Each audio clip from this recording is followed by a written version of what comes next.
Assalamualaikum warahmatullahi wabarakatuh.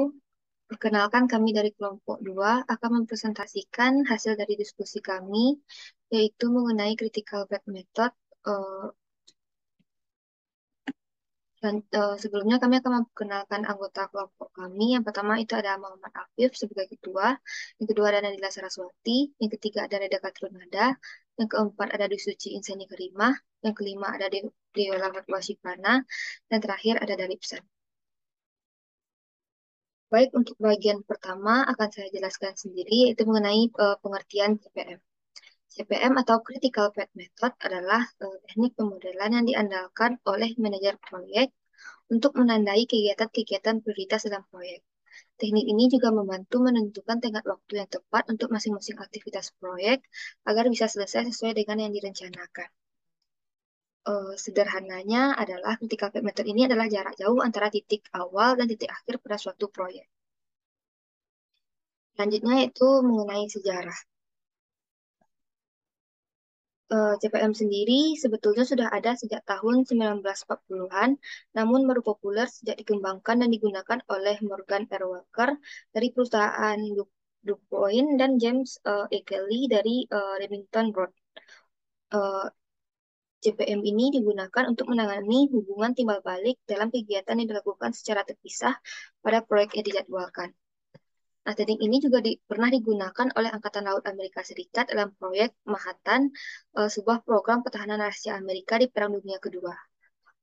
Metode critical path method ini pada akhirnya terus dikenal dan banyak digunakan dalam perencanaan dan pengelolaan proyek secara luas pada berbagai industri, seperti industri pertahanan, dirgantara, konstruksi, dan product development. Baik, selanjutnya mengenai kelebihan dan kekurangan akan dijelaskan oleh Cipa. Pada Cipa, dipersilahkan. Baiklah, terima kasih kepada moderator. Di sini saya akan menjelaskan bagaimana kelebihan dan kekurangan dari critical path method. Yang pertama yaitu ada kelebihan. Kelebihannya yaitu membantu kita mengetahui aktivitas apa saja yang harus jadi prioritas demi kesuksesan sebuah proyek dengan melihat hubungan antara satu aktivitas dengan yang lainnya. Yang kedua, mengorganisir proyek yang besar dan kompleks sehingga membuatnya dapat dikerjakan secara efisien. Selanjutnya, memungkinkan perhitungan keterlambatan sebuah aktivitas, sehingga kita dapat mengetahui batas toleransi keterlambatan selesainya sebuah aktivitas agar tidak mengganggu jadwal proyek tersebut.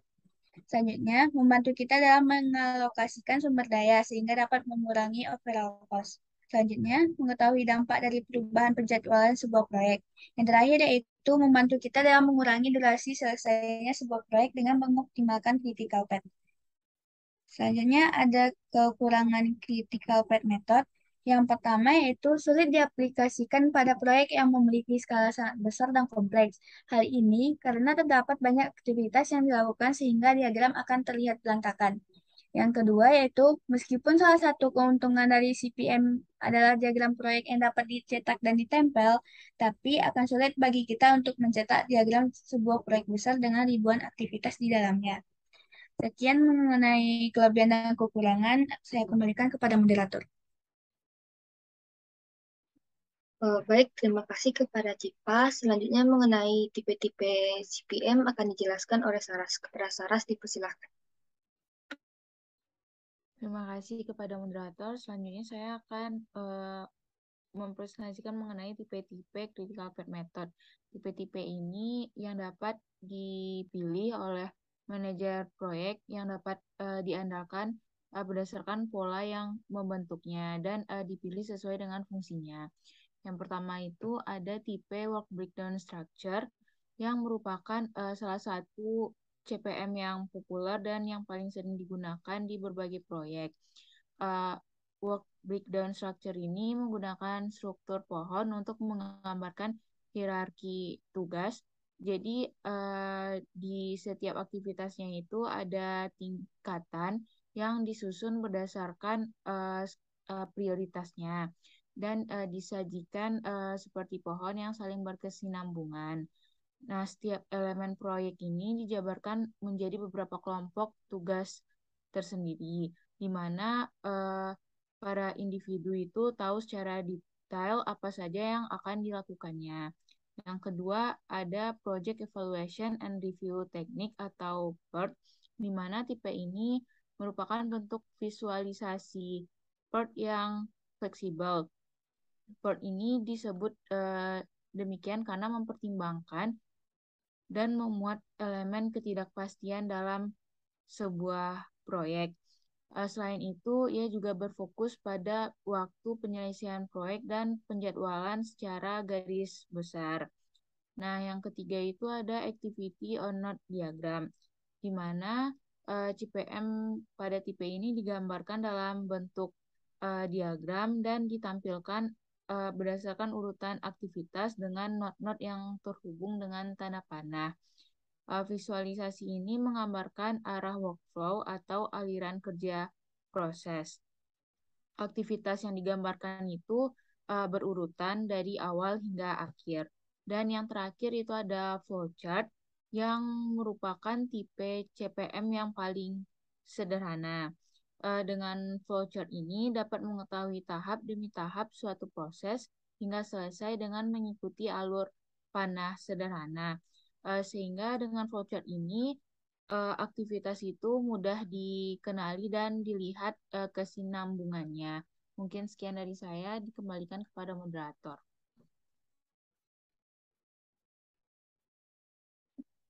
Baik, terima kasih kepada Sarah. Selanjutnya itu mengenai langkah penerapan CPM akan dijelaskan oleh Daripsan. Kepada Daripsan dipersilahkan.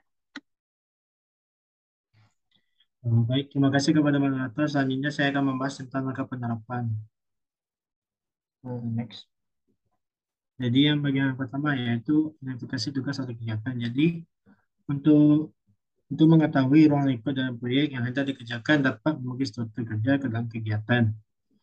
Lalu dengan membuat daftar kerja bisa melihat semua tugas dalam sebuah proyek sehingga membuatnya lebih mudah dikelola dan diukur. Yang kedua adalah identifikasi urutan. Dalam proyek ini terkadang beberapa kegiatan yang tergantung pada penyelesaian kegiatan lain sebagainya. Dengan menunjukkan urutan tegas dengan tepat bisa menghindari kemungkinan penundaan yang terjadi di tengah-tengah proyek. Dan yang ketiga, membuat jaringan aktivitas. Jadi membuat jaringan aktivitas ini adalah membuat perkiraan waktu penyelesaian satu tugas atau interval waktu dari masing-masing tugas. Next. Lalu yang keempat yaitu menentukan waktu penyelesaian tugas dengan memperkirakan berapa banyak waktu yang harus dihabiskan untuk setiap tindakan, menentukan waktu yang dibutuhkan untuk menyelesaikan sebuah proyek. Yang kelima, menentukan critical path atau jalur kritis yang dengan menggunakan parameter berikut ini. Yang pertama, early start yang tugas sebelum diselesaikan, early finish dalam waktu yang terdekat atau waktu yang diperlukan untuk menyelesaikan tugas. Yang ketiga, late finish, semua aktivitas yang diselesaikan tanpa menunda. Dan late start, waktu terakhir dikurangi waktu yang diperlukan. Lihat pula apakah kita sendiri memiliki critical path yang bersaing. Jika iya, maka ada kemungkinan jalur kritis dapat berubah setelah proyek dimulai, sehingga perubahan jadwal pun semakin mungkin terjadi. Dan yang terakhir yaitu memperbarui perkembangan critical path. Jadi mempengaruhi diagram ini agar bisa mengevaluasi apakah proyek kita ini tepat atau kita ini perlu melakukan penyelesaian lebih lanjut.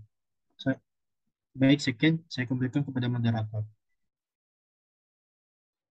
Baik, terima kasih kepada Daripsan. Selanjutnya mengenai contoh kasus akan dijelaskan oleh Afif. Kepada Afif dipersilahkan. Baiklah, terima kasih kepada moderator.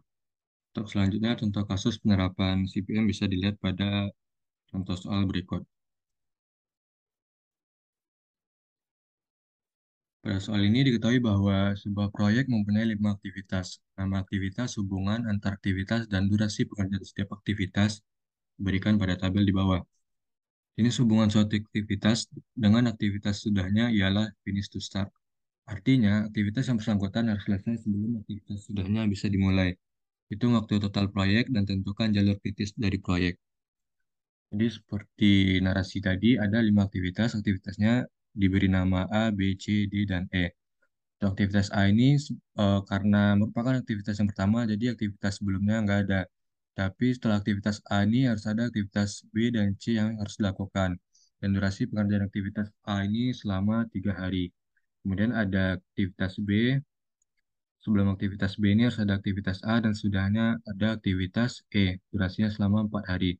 Dan ada aktivitas C, D, dan E yang dapat dilihat pada slide saat ini. Kemudian untuk pengerjaan soalnya, pertama-tama kita perlu menggambarkan hubungan antara aktivitas. Di sini akan dipakai cara mempresentasikan aktivitas di titik atau activity on node dengan menggunakan format titik aktivitas sebagai berikut. Jadi nantinya ada format ES, EF, LS, LS, dan juga S atau slack. Slack ini merupakan waktu lebih yang mana berapa lama aktivitas boleh ditunda tanpa menunda rencana mulainya aktivitas yang berikutnya. Dan dari format titik aktivitas ini, kita nantinya akan menggambarkan diagram jaringan dengan metode jalur krisis atau Critical Path Method, CPM. Tadi kan ada informasi-informasi nama aktivitas dan hubungan antar aktivitas. Jadi sekarang kita bikin diagram jaringannya seperti pada gambar di bawah ini. Untuk kolom yang paling atas sebelah kiri ini nama aktivitasnya, sebelah kanannya itu durasi dari aktivitas yang bersangkutan. Dari A, ini ada aktivitas A, ini durasi 3 hari, aktivitas B 4 hari, C 3 hari, D 2 hari, dan E 2 hari. A ini setelah aktivitas A, tadinya harus ada aktivitas B dan C sesudahnya. Dari aktivitas C, sudahnya ada aktivitas B dan D. Dari aktivitas B, sudahnya ada aktivitas E. Dan juga aktivitas D, sudahnya harus ada aktivitas E. Setelah diagram dari setelah diagram jaringannya selesai, sekarang dilakukan perhitungan durasi total proyek dengan melakukan perhitungan maju atau forward pass dari aktivitas A menuju ke aktivitas E. Untuk waktu mulai dari proyek aktivitas A kita berikan nilai awal 0 karena aktivitas A merupakan aktivitas yang pertama kali terjadi. Dan kemudian nantinya kita akan mengisi bagian ES, early start, dan EF, early finish. Early start ini yang di tengah sebelah kiri, sedangkan EF di tengah sebelah kanan, tengah bagian kanan. Itu pun juga pada aktivitas-aktivitas yang lainnya. Dan di mana pada perhitungan maju atau forward pass ini, EF itu atau early finish sama dengan ES tambah durasi. Early finish sama dengan early start ditambah durasi. Dan early start suatu aktivitas adalah sama dengan EF aktivitas sebelumnya. Seperti kayak ini kan ES dari C itu 3, karena EF dari aktivitas sebelumnya. Itu aktivitas EF dari aktivitas A yang 3 hari juga gitu. Jadi seperti pada tabel kita masukkan dalam diagram jaringan ini, ES dari A itu 0, maka F dari A berarti ES tambah durasi 0 tambah 3, berarti 3 hari juga. Kemudian untuk aktivitas B, aktivitas C dulu, aktivitas C S-nya 3, maka F-nya 3 tambah 3, 6. Aktivitas B, S-nya 6, durasinya 4, berarti F-nya 6 tambah 4, 10. Kemudian ini juga 6, 6 tambah 2, 8, ini 10 tambah 2, 12. Maka didapatkan bahwa total durasi proyek selama 12 hari.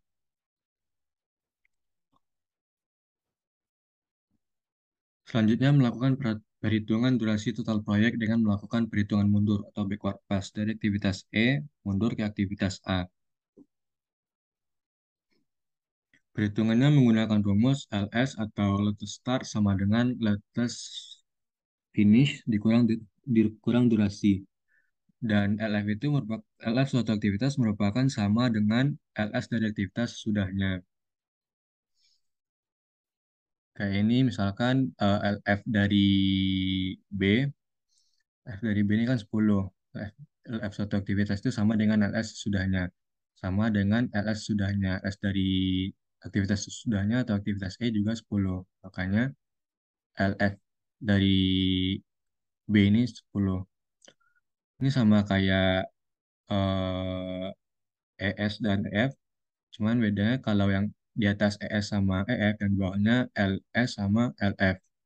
Latest start, latest finish. LS, LF, LS, LF, LS, LF, LS, dan LF. Cuman kalau dari perhitungan mundur, maka kita mulainya dari aktivitas yang terakhir dijalankan, yaitu aktivitas E. Pada perhitungan mundur ini kan LS sama dengan LF dikurang durasi. Early start-nya ketika kita mencari yang ini, LS-nya ini berarti LF dikurang durasi. Finish-nya itu 12 dikurang durasinya 2, berarti LF LS-nya 10. Kemudian ke aktivitas D, karena LF suatu aktivitas sama dengan LS sudahnya, LF dari ini sama dengan LS ini, maka LF-nya juga 10. Dan LS dari D berarti 10 dikurang 2 sama dengan 8. Dan ini juga sama, karena ini LS-nya 10, maka ini LF-nya juga 10. Dan dicari LS-nya 10 kurang 4 sama dengan 6. Nah, ini karena kalau tadi di perhitungan forward, kita ngambil LF-nya untuk nilai yang paling besar, maka di perhitungan mundur kita balikannya. LF-nya diambil menggunakan nilai yang paling kecil. Ini karena ini 6, LS-nya 6, sedangkan ini LS-nya 8, maka LF untuk C diambil nilai paling kecil berarti 6. Ini LF-nya 6, kemudian dicari LS-nya, LS sama dengan LF dikurang durasi, maka 6 dikurang 3 sama dengan 3. Nah, aktivitas terakhir, ini karena LS dari C 3, maka LF dari A juga 3. 3 dikurang 3 sama dengan 0. Maka LS dari A sebesar 0. Sama seperti perhitungan forward tadi. Setelah melakukan perhitungan forward dan backward, selanjutnya yaitu menghitung waktu lebih atau slack setiap aktivitas. Slack ini didapatkan dari rumus LF dikurang EF atau LS dikurang ES, latest finish dikurang early finish atau latest start dikurang early start. Yang ini itu ini early start ES, ini EF, ini LS, ini LF, ini ES, ini EF, ini LS, ini F. Maka untuk slack yang activity A, LF dikurang EF, 3 dikurang 3, maka 0. Untuk aktivitas C, 6 dikurang 6, juga 0, 10 kurang 10, 0, 10 kurang 8, 2. Nah, ini slacknya ada 2 hari. Kemudian yang E, 12 kurang 12, 0. Dari perhitungan slack dapatkan bahwa waktu lebih slack dari aktivitas A, B, C, dan E adalah A, B, C, A, B, C, dan E adalah sebesar 0 hari. Sedangkan untuk aktivitas D itu slacknya sebesar 2 hari. Terakhir, kita menentukan jalur kritis atau critical path dari proyek. Yang mana jalur kritis ini merupakan jalur yang terpanjang dari aktivitas-aktivitas proyek dengan waktu lebih atau slack-nya bernilai 0.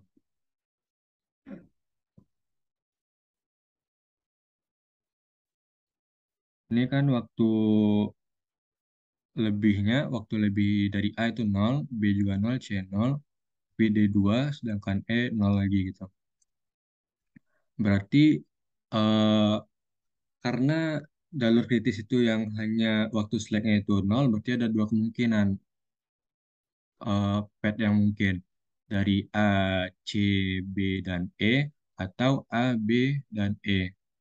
D ini nggak bisa dimasukkan karena slack-nya ada 2 hari. Di opsinya ada 2, A, C, B, dan E, atau A, B, E. Dan karena critical path itu merupakan jalur yang terpanjang, maka jalur kritis yang mungkin dari proyek adalah A, C, B, dan E. Dengan durasi totalnya tadi ada 12 hari. Mungkin sekian yang dapat saya sampaikan, dikembalikan pada moderator. Baik, terima kasih kepada Afif. Sekian presentasi dari kelompok 2. Maaf jika ada salah dan kekurangan dan kami ucapkan terima kasih. Kami akhiri dengan Assalamualaikum warahmatullahi wabarakatuh.